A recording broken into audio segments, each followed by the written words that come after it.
Hi, tribe. I'm Evelyn, and this is Demon Dialogues, a place on Objectively Type where we talk about everybody's favorite topic, our demons. So, to me, the whole point of typology, of knowing your type, is to understand your own internal wiring and your own kind of, I'll say, filtered experience of life, right? That to me is the whole point. It helps identify your strengths, but it also helps to identify your weaknesses and your blind spots.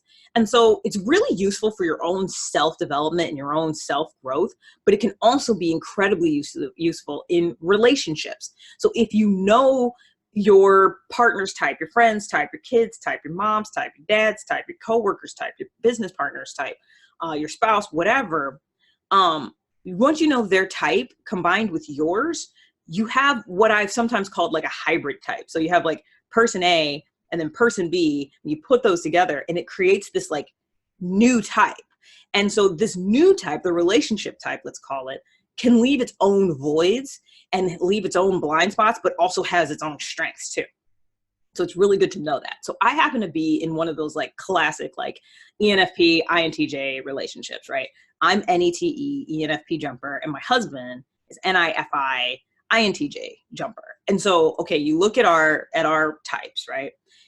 We have certain things that we have really strong strengths. So you've got NI and NE covered. So intuitive wise, like imagination wise, we've got the board taken care of, right? He and I both, like, he has a great NI like vision of things.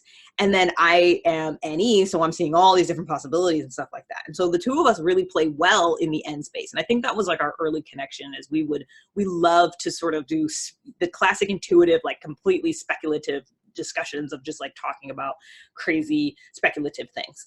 You know, that's just like what we enjoyed early in our relationship, sort of doubling down on our intuition. But what it means is that we leave a void on the sensory big time. So, you know, I've got SI as like my dashboard demon, you know, single activated masculine SI. And then he has SE as a demon, but thankfully for him, he is sleep consumed.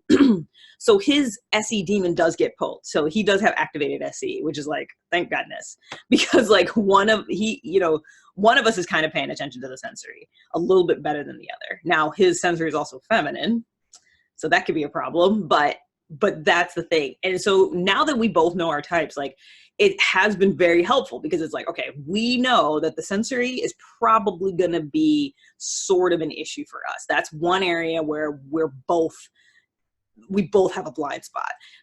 When it comes to the animals, we're pretty well covered.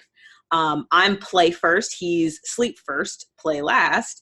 And so like the energy animals were pretty well balanced, but the info, that's another area where we're kind of doubling down, because we're both consumed saviors and we're both blast demons. And we have totally seen that play out in our relationship, that our struggle, where we struggle, is changing gears, getting started.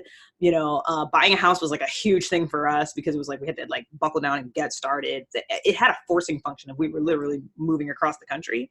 But again, like it was hard for us to get started. And actually, side note, that house move was a great example of his savior consume of the sensory, because what he would do, we lived in Kansas, he would like gather all the sensory of the houses in this area, in the Seattle area, send them up to me play energy, I'd go find them. I'd go check all of them in reality and then send reports back to him. And he actually, the house that we are living in today, that I'm recording today, my husband, Luis, found in Wichita, Kansas.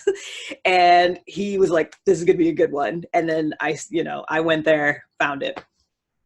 So it's really a fun thing to look at of, you know, you look at relationships so I'm telling you the example of my husband and I, but you know, you also take like Dave and Shannon, right? So Dave and Shannon have the same functions. She's an ENTJ jumper. He's an INTJ jumper. But they're both energy dominant. And so you have this sort of issue where, and they've mentioned it before, where they're so energy dominant that like the info dominance, like myself, you know, sometimes we call them out, because it's just like, you're not respecting the information. What about the information? And so that's sort of a blind spot that they're leaving. So as they grow their business, you know, they probably should look for somebody who's more on the info dominant side, and somebody who has different functions from them. Because I've even noticed that, especially when they talk about the animals, it's very much in the context of their functions, because they discovered the animals and they have the same functions. So when they talk about consume, Consume sounds very SEFI consume, taking in the sensory you like. But that's not how my consume works. NEFI consume is a different animal, right? So I say play with this one. I say pay attention to it. Pay attention to your relationships, your friendships, your business partnerships, your child, relationships. My kids are really small still, and we recorded a podcast about our kids' type, and a lot of talk about my kids. But after that podcast, I've gotten new information in, other opinions, and I have a completely different understanding of my kids. My 5-year-old appears to be an EJ. And now that I know that, like, first of all, I can't unsee it, but it also helps me work with her because she seems to be kind of, your standard Myers-Briggs EJ, where she's, tribe above self and then control over organize. She's a blaster. And I can kind of work with that, knowing that for her, like, she really needs the control. Like, control is something that my daughter needs. That was something I saw even during that podcast, but now I see the tribe coming in too. Whereas my son, who's still little, he's just 2, he's an EP like me. He wants to gather. And so that is what we need to work with him. And the 2 of them, we need to sort of be mindful of that, of his tendency. And this is a lot of their fights too.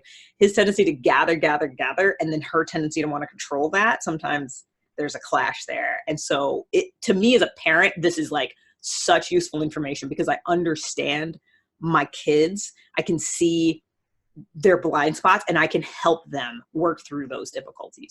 So, do you know your spouse's type, your business partner's type, whomever, whatever? Do you know their types? Do you have some ideas of their types? Have you seen that your relationship leaves a void? I was aware that we were leaving a void in the sensory. He and I we're terrible about the sensory. So comment below. Let me know how that goes. Talk to you guys next week. Bye.